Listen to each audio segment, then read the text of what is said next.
Oh man, feel a right sack of turd. Where's my beer? Oh, for Christ's sake, where have I put it? Over here. What? God, not again. Oh, relax, Si. It's all in your head, mate. Power cut's just a coincidence. Don't look in the mirror.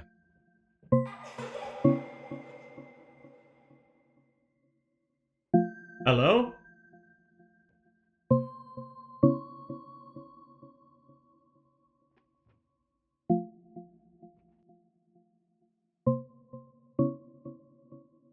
Is that my beer?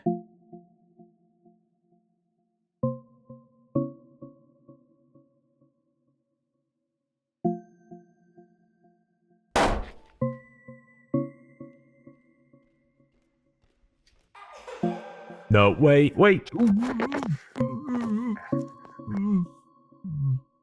I told you I was gonna get you.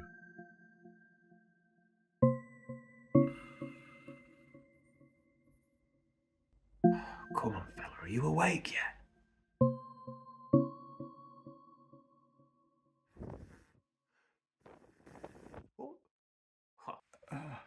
About time you woke up. For a figment of my imagination, you're an absolute freak. Just sod off and leave me alone, will you? Alright, now listen here, you. Now don't you be... Oi! Don't you play silly beggars with me, sunshine. You know exactly why you're here, so stop pretending. Well, you're in my house and you're in my head, so... On your bike? In your head, am I, fella? Alright then. Listen, man. I don't know what you want with me, but I'm not really in the mood for your spooky nonsense tonight, so if you could just jog on. Oh, sigh. You know I can't do that. Not until you start listening. Besides, this isn't your house. Oh, goody. More riddles. So what is this? Some fever dream or a lucid dream? Neither. And both. Jesus Christ. You're either a really bad hangover symptom or a really shit poltergeist. A little bit of column A, a little bit of column B. Brilliant. Yeah, alright.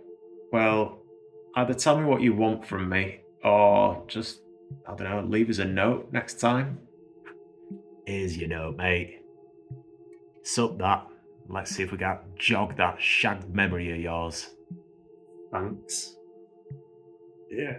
Oh, why can't I move properly? Why is everything so heavy? Dunno, mate. Probably drugs. You've drugged me. What a fanny. Well, not exactly. You believe you've been drugged. Perception's a funny thing, innit? It's not very comforting. Yeah, it's not meant to be, mate, so quit your bleating and let's get down to business. Visualize. The year was 2015 and life wasn't being so kind to me. So, to clear my head, I spent most of my free time cycling round local parks and countryside. This one particular night, been round my mate Steve's house for a few ales and a cheeky kebab. We'd had a good old evening and we stayed up talking about life till 2:30am-ish.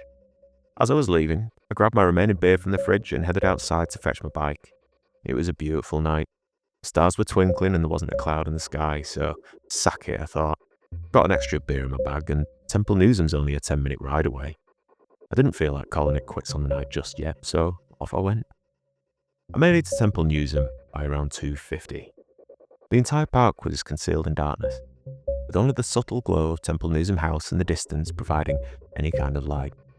It was a mild night and dead silent. Perfect, I thought. I broke away from the main road and I began to traverse a short thicket of woodland to get to the golf course, when suddenly I smelled something foul. This awful, acrid scent caught in my throat and burned my nostrils as I scanned the darkness with my bike's light. Somehow, I didn't feel totally alone. Though there was nothing that I could see. I thought little of it and I pressed on, eventually breaking out the trees and onto the tee of hole 3, giving me an uninterrupted view of Leeds city centre. I sat down and began soaking in the view, getting ready to crack a beer. When suddenly, I snapped round in my seat. I was sure I knew what I'd heard, though I was struggling to believe it. Something about it felt off, kind of mechanical, like it was forced. It seemed unnatural, one way or the other. Not only that, but it was 3 a.m. Who's bringing the kids to the park at this time? It was completely silent, so I was quite sure it wasn't a trick of the mind. Hang on a minute. Hang on. Again. I already know this story. It all happened to me. Why are you recanting it like it's a bedtime story? Will you quit flapping your massive lips and listen? Si, have you been to the shops yet? Si, we need milk. Here, are you going to have that beer? Nah, I feel rough enough without it, thanks. Fair enough. Suppose that's progress. I'll have it for you. Is he in my head? He's certainly grim enough. Oh, Jesus. Where were we? Now, feeling a little uneasy, I began scanning the tree line with my bike's torch. There was nothing there, though. I was clearly completely alone. If someone was moving around, I'd hear the rustle of the leaves or the breaking of the branches. Still, a little unnerved, I took my seat back on the bench. But before I could even begin to reflect, that acrid scent from the woods hit me again. It was absolutely repulsive. I couldn't put my finger on it exactly, but I knew I'd smelled something like it before. And there it was again. This time it was too close. It came from the trees just 10 to 15 foot to my right. I hastily grabbed my light once more and began shining it excitedly between the trees, hoping to catch whoever it was stalking me. Though, the tree line was empty. It was only a few thin trees deep, so I should have been able to see anyone hiding amongst them.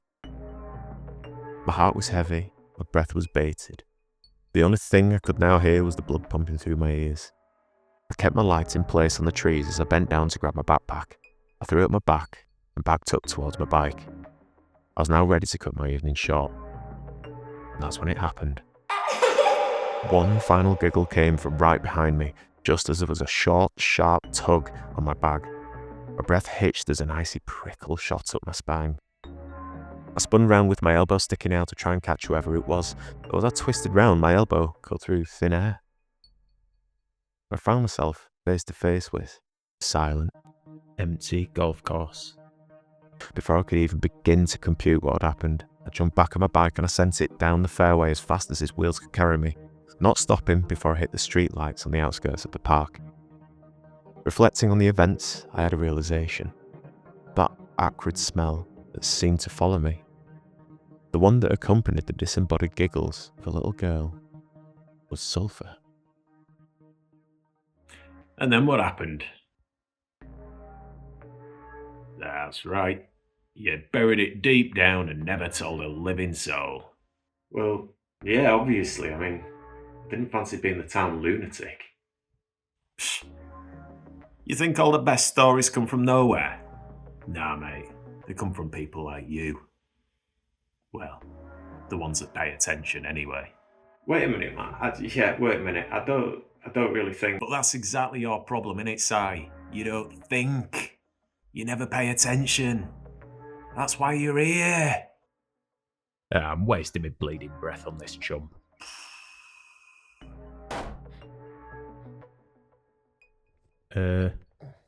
What just happened? Why am I in a cupboard?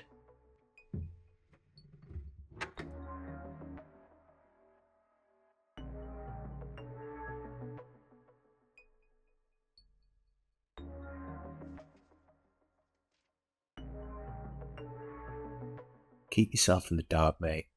I'll do the thinking for us both. Spooky sight. What a twat.